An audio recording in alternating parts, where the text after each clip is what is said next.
अस्सलाम वालेकुम। नेक्स्ट हमारा टॉपिक है self check mole calculation from given mass और मोल। हमारे पास गिवन जो है वो मैस भी हो सकती है या मोल भी हो सकते हैं, और उससे हमने नेक्स्ट चीज़ फाइंड करनी होती है, वो चाहे प्रोडक्ट फाइंड करने हो या रिएक्टेंट फाइंड करने हो। जैसे हमारे पास ये फर्स्ट क्वेश्चन है, नाइट्रोजन 3 हाइड्रोजन 2NH3।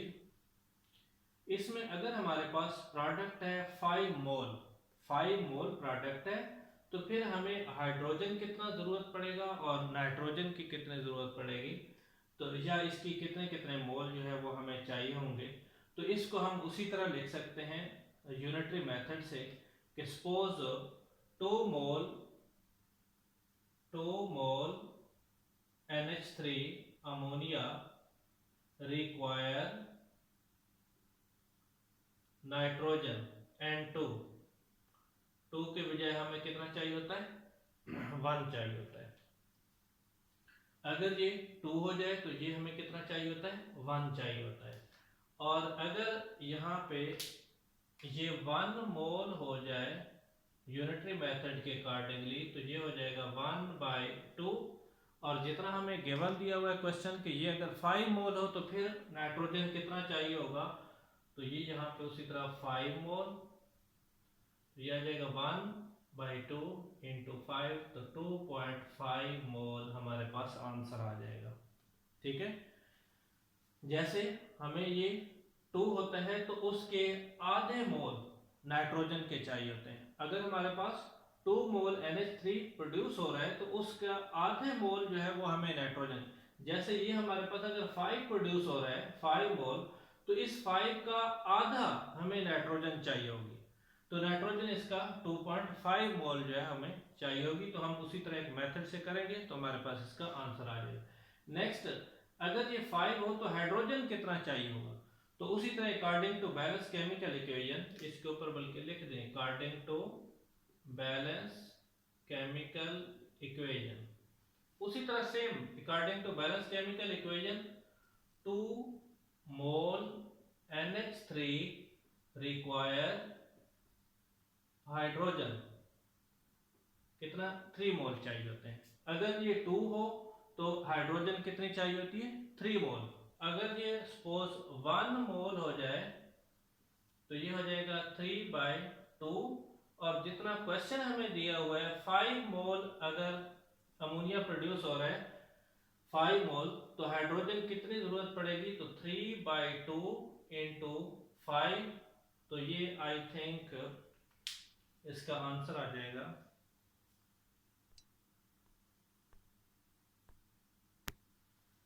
इसका आंसर यहाँ पे 7.5 मोल आ जाएगा।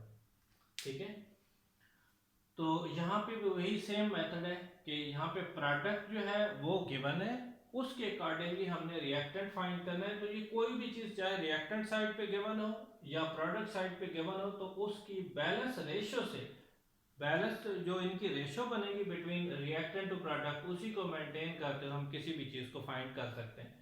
अब यहाँ पे हमने अभी तक एक चीज ये देखी है कि हमारे पास चाहे रिएक्टेंट है या प्रोडक्ट है, किसी न किसी एक साइड पे हमें मोल गिवन होते हैं।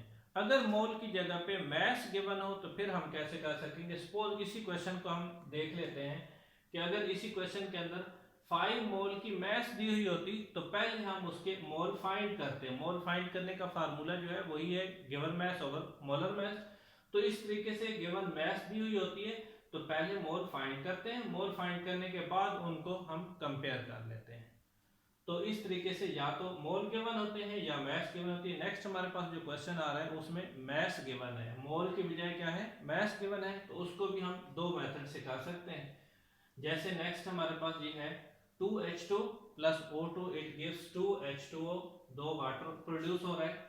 इसमें जो गिवन चीज दी गई है वो है 1.02 इंटू 10⁵ kg।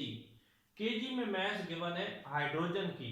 तो इसको हमने चेक इन दो को करना है कि अगर हाइड्रोजन है तो ऑक्सीजन हमें कितनी जरूरत पड़ेगी, ऑक्सीजन कितनी चाहिए होगी। अगर इतने किलोग्राम जो है, इतने केजी जो है हाइड्रोजन है, तो ये कितने चाहिए। पहले तो हमें इसको सिंपली अगर मैस मैस के जरिए कंपेयर करना है तब भी इसका आंसर आ सकता है। पहले इसी के मोल निकाल लें और इसके मोल के साथ कंपेयर करना शुरू कर दें, तब भी उसका आंसर आ सकता है। तो जो थोड़ा सा इजी मेथड है पहले वो हम देख लेते हैं, उसके बाद इसके मोल भी निकाल के दोनों मेथड से ये क्वेश्चन हो सकता है। तो सबसे पहले हम सपोज इसके ये देखते हैं कि ये टोटल हमारे पास जो बन रहा है वो 4 ग्राम बन रहा है। कितना ग्राम बन रहा है? 2H2। H2 जो है, H2 की मास होती है 2। अगर 2 मोल H2 हो तो वो हो जाएगा 4 ग्राम। 4 gram hydrogen need oxygen, needs oxygen. Oxygen कितनी है? 32 ग्राम। ऑक्सीजन कितनी चाहिए होगी? एक ऑक्सीजन, एक O की मास जो है वो 16 है, तो O2 की 32 हो जाएगी। 4 ग्राम हो हाइड्रोजन तो हमें 32 ग्राम, यानी अगर हम ये कहें कि 4 ग्राम ये होती है और 32 ग्राम ये है, तो टोटल 36 ग्राम वाटर प्रोड्यूस होता है। एक वाटर की 18 होती है तो 2 मोल तो 36 हो जाएगा। मोलर रेशियो के या कैलकुलेशन के हिसाब से उसका आंसर सेम रहेगा। अब यहाँ पे लिखते हैं 4 ग्राम के, अगर ये 1 ग्राम हो जाए तो फिर ये हो जाएगा 32/4। अब जो वैल्यू दी हुई है, लेकिन वो दी हुई है केजी के अंदर, तो हम इसको ग्राम में कन्वर्ट कर देंगे, इंटू 10⁸ हो जाएगा ग्राम के अंदर। 1000 से मल्टीप्लाई कर देंगे तो 1000 के साथ मल्टीप्लाई करने के 5 के बाद ये 8 हो जाएगा, 10⁸ हो जाएगा। तो यहाँ पे 32/4 इंटू 1.02 इंटू 10⁸, तो ये आ जाएगा 8.16 इंटू 10⁸ ग्राम आ जाएगा। तो इसका केजी के अंदर आ जाएगा आंसर 10⁵ केजी आ जाएगा। 1000 पे आप डिवाइड कर देंगे तो इस तरीके से ये आ जाएगा मैस के अकॉर्डिंग। अगर हम सपोज इसके पहले से मोल निकाल लेते हैं, इसके सपोज मोल निकालते हैं, तो इसका आंसर क्या आ जाना चाहिए? जैसे इसको हम, अब इसका आंसर थोड़ा सा मैंने इधर साइड पे लिख दिया ताकि यहाँ पे नीचे इस क्वेश्चन को किया जा सके। सबसे पहले अगर सपोज इसके हम मोल निकालते हैं, तो मोल निकालने के लिए इसको गिवन मैस करना पड़ेगा। तो गिवन मैस इसकी आ जाएगी 1.02 into 10⁸ gram given mass over molar mass. ये आ जाएंगे मोल किस चीज के? Mole of H2। तो इसका आंसर हमारे पास आ जाएगा 0.51 इंटू 10⁸ ग्राम आंसर आ जाएगा। सॉरी, आंसर इसका आ जाएगा इतने मोल आंसर आ जाएगा। अब हमारे पास अगर ये मोल इतने बन रहे हैं तो इसके आधे मोल जो बनेंगे वो ऑक्सीजन के बनेंगे। जैसे ये 2 मोल है तो उसके हाफ मोल, 1 मोल जो है वो ऑक्सीजन चाहिए। तो हम यहाँ पे लिखेंगे according to balance chemical equation 2 mole hydrogen require oxygen, oxygen 1 mole चाहिए होती है।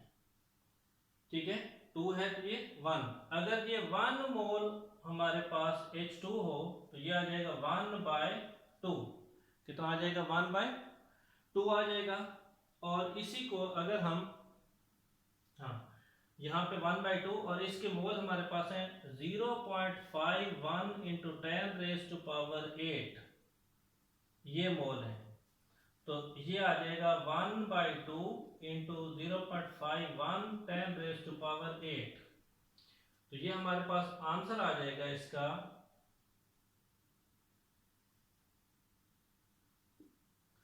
0.25 इंटू 10⁸। ये मोल निकल आएंगे किस चीज के? ऑक्सीजन के। अब इसको थोड़ा सा मैं यहां पे सॉल्व कर लेता हूं।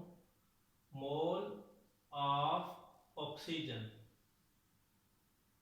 मोल ऑफ ऑक्सीजन हमारे पास जो आंसर आया वो 0.25 इंटू 10⁸ इतने मोल हैं। अगर इसकी हमने मैस फाइंड करनी है तो हम इसको 0.25 10⁸ इंटू 32 मोलर मैस से मल्टीप्लाई कर दें तो ये आंसर हमारे पास वही आ जाएगा 8.16 इंटू 10⁸ ग्राम आंसर आ जाएगा। मोल इंटू मोलर मैस, तो ग्राम में। अगर इसको किलोग्राम में कन्वर्ट करेंगे तो 8.16 इंटू 10⁸ 5 kg आंसर आ जाएगा ऑक्सीजन का। तो दोनों मेथड से हम इस क्वेश्चन को कर सकते हैं, चाहे आप इसको यूनिटरी मेथड से करें, कन्वर्जन मेथड से डायरेक्ट निकाल लें, या इसकी मोल, ये जो क्वेश्चन है इसको स्पेशली आप मैथ्स के हिसाब से भी कर सकते हैं, मोल मोल रेशो से भी इसका आंसर। तो ये जो है ये थोड़ा सा इजी है कि सबसे पहले अगर इसकी मैथ दी हुई है तो इसकी भी मैथ निकाल लें। जैसे ये 4 ग्राम है तो ये 32 ग्राम है, इसकी जितने ग्राम में कन्वर्ट करें तो इसके इतने ग्राम हो जाएं, तो इसके हमारे पास कितने ग्राम आंसर आना चाहिए। तो ये मैथ्स के हिसाब से और ये मोल के हिसाब से भी करना चाहें तो दोनों मेथड से इसका आंसर आ सकता है। नेक्स्ट हम इसी तरह के कुछ और क्वेश्चन करेंगे, क्योंकि फर्स्ट चैप्टर जो है वो सारा का सारा न्यूमेरिकल बेस्ड है। तो जितने भी उसके न्यूमेरिकल बनते हैं उसमें लिमिटिंग रिएक्टेंट के, एक्सेस रिएक्टेंट, सारे जिस टाइप के भी क्वेश्चन हैं तो वो सारे के सारे हम नेक्स्ट वीडियो में सॉल्व करेंगे। Thank you.